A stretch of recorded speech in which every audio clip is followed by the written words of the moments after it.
Hi everyone, this is Angela and Ryan with LostInReviews.com, here to review the newest release coming out this Friday called Abraham Lincoln, Vampire Hunter. This nation under God shall have a new birth of freedom, and the government of the people, by the people, for the people.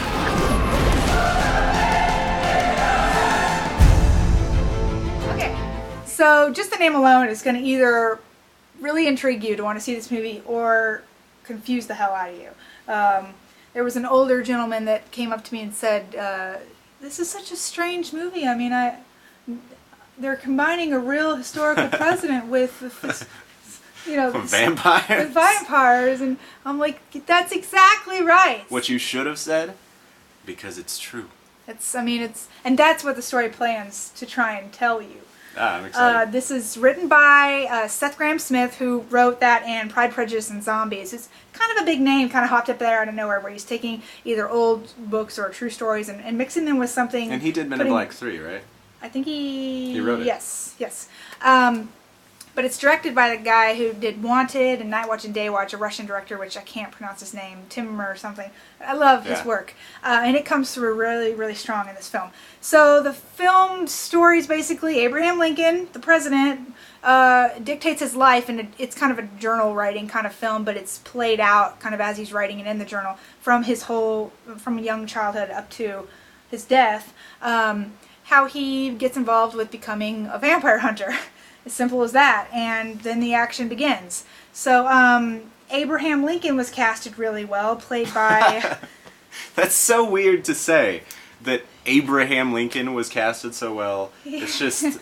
I guess I can't get over my idea of Abraham Lincoln on Conan O'Brien's show.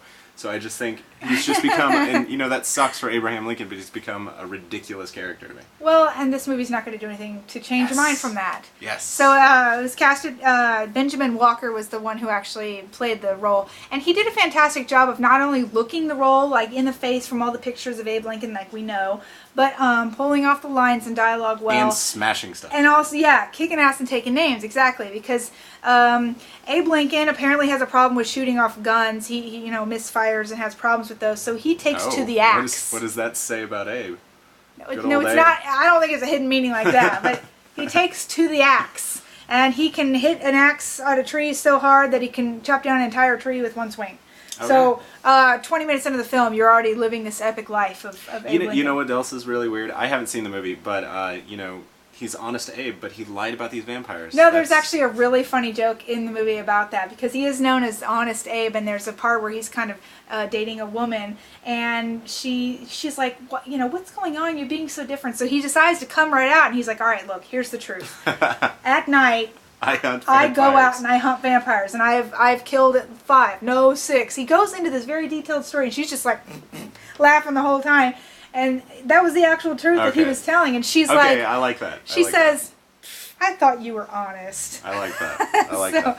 So, and that's Mary Todd Elizabeth, who's playing his soon-to-be wife. But is it Ramona Flowers from? I love her. Scott I love Pilgrim. her. So is it a comic book movie? Does it feel like that? Yeah, the way the action is, the director makes it feel like kind of like a comic book movie. I mean, we have the most epic stampede scene you will ever see in movie history.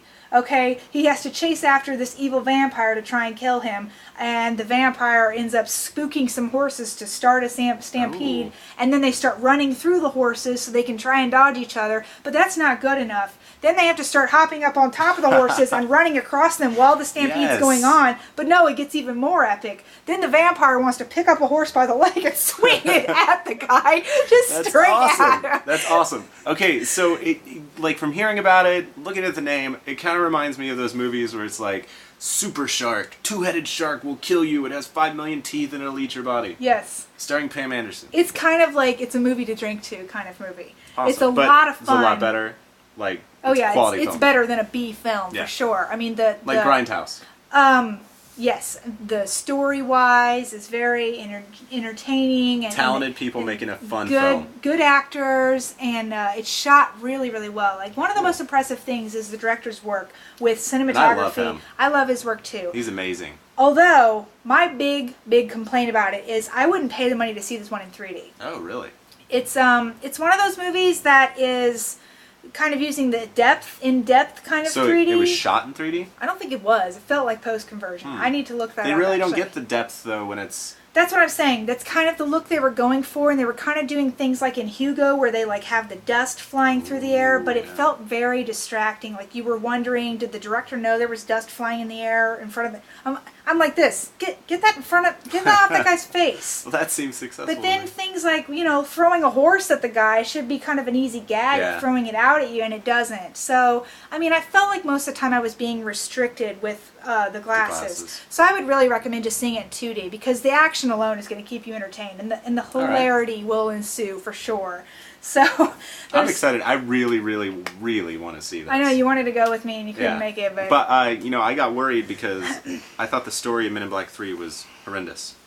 Yeah, I think he does really well when he's able to, write something on his own. Obviously, he wrote he's this on his passionate own. about this. He put a lot of time and effort into this, and what's really great is if you are familiar with Abe Lincoln and his history at all, they throw in little things like character names of people he used to be involved with back then, and like the Honest Abe thing, little things like that, and it even ties up towards the future. To a future ending that I won't ruin, but it really sold it for me. Nice. Seeing that. So and from what I heard from you, it's different than the book. Yeah. There's a couple characters that have more involvement in the book. Like there's a big long story with Edgar Allan Poe, which never makes it in the film. And there's the way they develop the hunter that he's trained by. They make it more comical in the movie than how it comes off in the book.